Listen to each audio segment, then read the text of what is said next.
Chapter 9. I solemnly declare to all mankind that the above dedication was made for no one prince, prelate, pope, or potentate.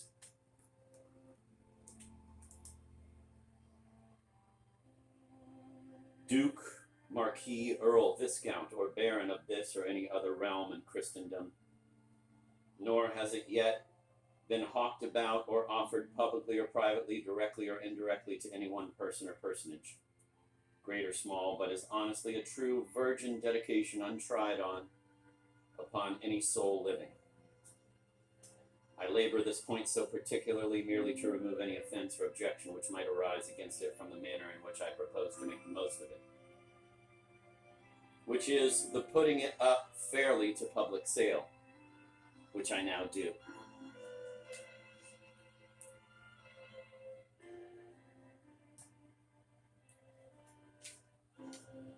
Every author has a way of his own in bringing his points to bear. For my own part, as I hate chaffering and haggling for a few guineas in a dark entry, I resolved within myself from the very beginning to deal squarely and openly with your great folks in this affair, and try whether I should not come off the better by it. If, therefore, there is any one duke, marquis, earl, viscount, or baron in these his majesty's dominions, who stands in need of a tight, genteel dedication, and whom the above will suit, for by the by, unless it suits in some degree, I will not part with it. It is much at his service for 50 guineas, which I am positive is 20 guineas less than it ought to be afforded for by any man of genius. My lord, if you examine it over again, it is far from being a gross piece of daubing, or some dedications are, as some dedications are. The design your lordship sees is good, the coloring transparent, the drawing not amiss, or to speak more like a man of science and measure my piece in the painter's scale divided into 20. I believe, my lord, the outlines will turn out as 12, the composition as 9, the coloring as 6, the expression 13.5, and the design, if I may be allowed, my lord, to understand my own design, and supposing absolute perfection in designing to be as 20, I think it cannot well fall short of 19. Besides all this, there is keeping in it, and the dark strokes in the hobby horse, which is a secondary figure and a kind of background to the whole, give great force to the principal lights in your own figure, and make it come off wonderfully. And besides, there is an air of originality in the tout ensemble. Be pleased, my good lord, to order the sum to be paid into the hands of Mr. Dodsley for the benefit of the author, and in the next edition care shall be taken that this chapter be expunged, and your lordship's titles, distinctions, arms, and good actions be placed at the front of the preceding chapter, all which from the words de gustibus non est disputendum, and whatever else in this book relates to hobby horses, but no more, shall stand dedicated to your lordship. The rest I dedicate to the moon, who, by the by, of all the patrons of matrons I can think of, has most power to set my book a-going and make the world run mad after it. Bright goddess, if thou art not too busy with Candid and Miss Cungun's affairs, take Tristram Shandy's under thy protection also. Chapter 10. Whatever degree of small merit the act of benignity in favor of the midwife might justly claim, or in whom that claim truly rested, at first sight seems not very material to this history.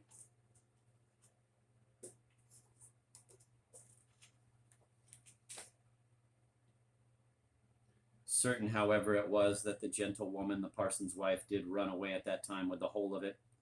And yet for my life I cannot help thinking but that the parson himself, though he had not the good fortune to hit upon the design first, yet as he heartily concurred in it the moment it was laid before him, and as heartily parted with his money to carry it into execution, had a claim to some share of it, if not to a full half of whatever honor was due to it. The world at that time was pleased to determine the matter otherwise. Lay down the book, and I will allow you half a day to give a probable guess at the grounds of this procedure. Be it known, then, that for about 5 years before the date of the midwife's license, of which you have had so circumstantial an account, the parson we have to do with had made himself a country talk by a breach of all decorum,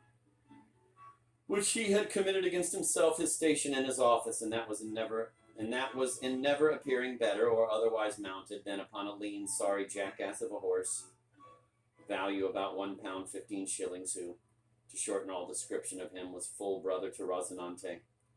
as far as similitude congenial could make him, for he answered his description to a hairbreadth in everything, except that I do not remember 'tis anywhere said that Rocinante was broken-winded, and that, moreover, Rocinante, as is the happiness of most Spanish horses, fat or lean,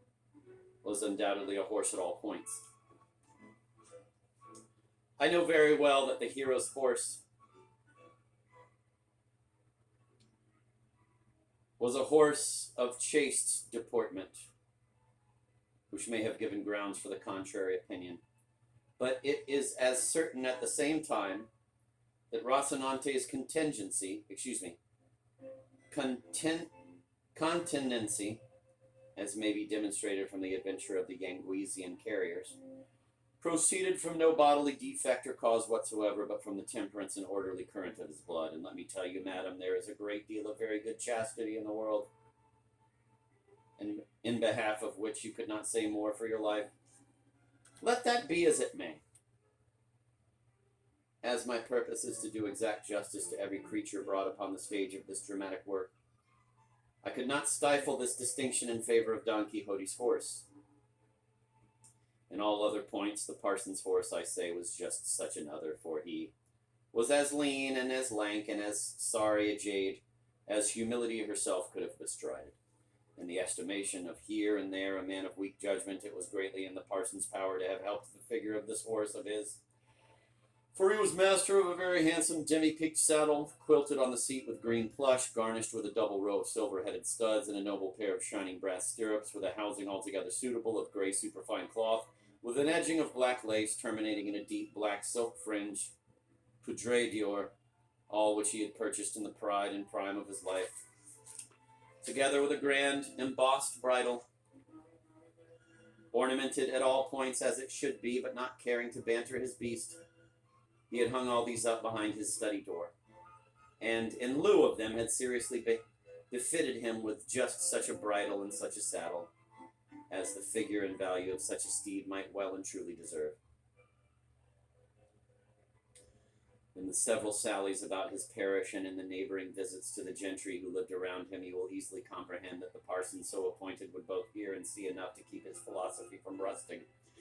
To speak the truth, he never could enter a village, but he caught the attention of both old and young. Labor stood still as he passed. The bucket hung suspended in the middle of the well. The spinning wheel forgot its round. Even Chuck, Farthing, and Shufflecap themselves stood gaping till he had got out of sight. And as his movement was not of the quickest, he had generally time enough upon his hands to make his observations, to hear the groans of the serious, and the laughter of the light-hearted, all which he bore with excellent tranquillity. His character was, he loved to jest in his heart, and as he saw himself in the true point of ridicule, he would say he could not be angry with others for seeing him in a light in which he so strongly saw himself, so that to his friends who knew his foible was not the love of money, and who therefore made the less scruple in bantering the extravagance of his humor, instead of giving the true cause, he chose rather to join in the laugh against himself, and as he never carried one single ounce of flesh upon his own bones, being altogether as spare a figure as his beast, he would sometimes insist upon it that the horse was as good as the rider deserved, that they were centaur-like, both of a piece. At other times, and in other moods, when his spirits were above the temptation of false wit, he would say he found himself going off fast in a consumption, and with great gravity would pretend he could not bear the sight of a fat horse, without a dejection of heart and a sensible alteration in his pulse, and that he had made choice of the lean one he rode upon, not only to keep himself in countenance, but in spirits.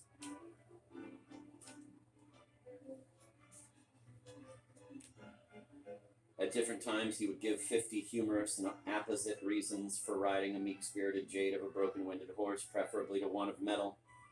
for on such a one he could sit mechanically and meditate as delightfully de venitate mundi e fuga seculi, as with the advantage of a death's head before him, that and all other exercitations He could spend his time as he rode slowly along to as much account as in his study that he could draw up an argument in his sermon or a hole in his breeches as steadily on the one as in the other, that brisk trotting and slow argumentation, like wit and judgment, were two incompatible movements, but that upon his steed he could unite and reconcile everything. He could compose his sermon, he could compose his cough, and in case nature gave a call that way, he could likewise compose himself to sleep. In short, the parson upon such encounters would assign any cause but the true cause, and he withheld the true one only out of a nicety of temper, because he thought it did honor to him. But the truth of the story was as follows. In the first years of this gentleman's life, and about the time when the superb saddle and bridle were purchased by him, it had been his manner or vanity, or call it what you will, to run into the opposite extreme. In the language of the country where he dwelt, he was said to have loved a good horse, and generally had one of the best in the whole parish standing in his stable, always ready for saddling. And as the nearest midwife, as I told you, did not live nearer to the village than 7 miles, and in a vile country, it so fell out that the poor gentleman was scarce a whole week together without some piteous application for his beast. And as he was not an unkind-hearted man, and every case was more pressing and more distressful than the last, as much as he loved his beast, he had never a heart to refuse him, the upshot of which was generally this, that his horse was either clapped or spavined or greased, or he was twitter-boned or broken-winded or something, in short, or other had befallen him which would let him carry no flesh, so that he had every 9 or 10 months a bad horse to get rid of, and a good horse to purchase in his stead. What the loss in such a balance might amount to, communibus annis, I would leave to a special jury of sufferers in the same traffic to determine, but let it be what it would, the honest gentleman bore it for many years without a murmur, till at length, by repeated ill accidents of the kind, he found it necessary to take the thing under consideration, and upon weighing the whole and summing it up in his mind, he found it not only disproportioned to his other expenses, but withal so heavy an article in itself, as to disable him from any other act of generosity in his parish.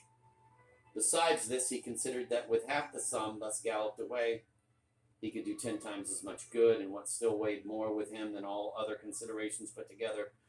was this, that it confined all his charity into one particular channel, and whereas he fancied it was the least wanted, namely to the child-bearing and child-getting part of his parish, reserving nothing for the impotent, nothing for the aged,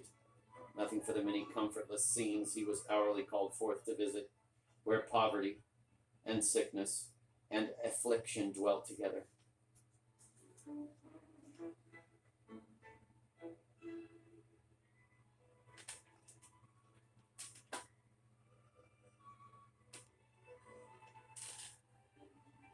For these reasons, he resolved to discontinue the expense, and there appeared but 2 possible ways to extricate him clearly out of it, and these were, either to make it an irrevocable law never more to lend his steed upon any application whatever, or else be content to ride the last poor devil, such as they had made him, with all his aches and infirmities, to the very end of the chapter. As he dreaded his own constancy in the first, he very cheerfully betook himself to the second, and though he could very well have explained it, as I said, to his honor, yet for that very reason he had a spirit above it, choosing rather to bear the contempt of his enemies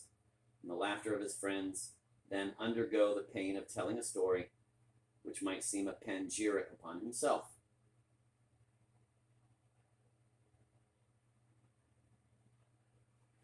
I have the highest idea of the spiritual and refined sentiments of this reverend gentleman from this single stroke in his character, which I think comes up to any of the honest refinements of the peerless knight of La Mancha,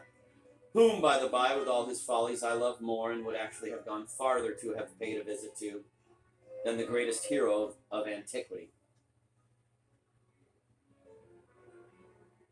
But this is not the moral of my story. The thing I had in view was to show the temper of the world in the whole of this affair, for you must know that so long as this explanation would have done the parson credit, the devil a soul could find it out. I suppose his enemies would not, and that his friends could not. But no sooner did he bestir himself in behalf of the midwife and pay the expenses of the ordinary's license to set her up. But the whole secret came out. Every horse he had lost, and 2 horses more than ever he had lost, with all the circumstances of their destruction were known and distinctly remembered. The story ran like wildfire. The parson had a returning fit of pride which had just seized him, and he was going to be well mounted once again in his life. And if it was so, 'twas plain as the sun at noonday he would pocket the expense of the license, 10 times told, the very first year, so that everybody was left to judge what were his views in this act of charity. What were his views in this, and in every other action of his life, or rather, what were the opinions which floated in the brains of other people concerning it? Was a thought which too much floated in his own, and too often broke in upon his rest, when he should have been sound asleep.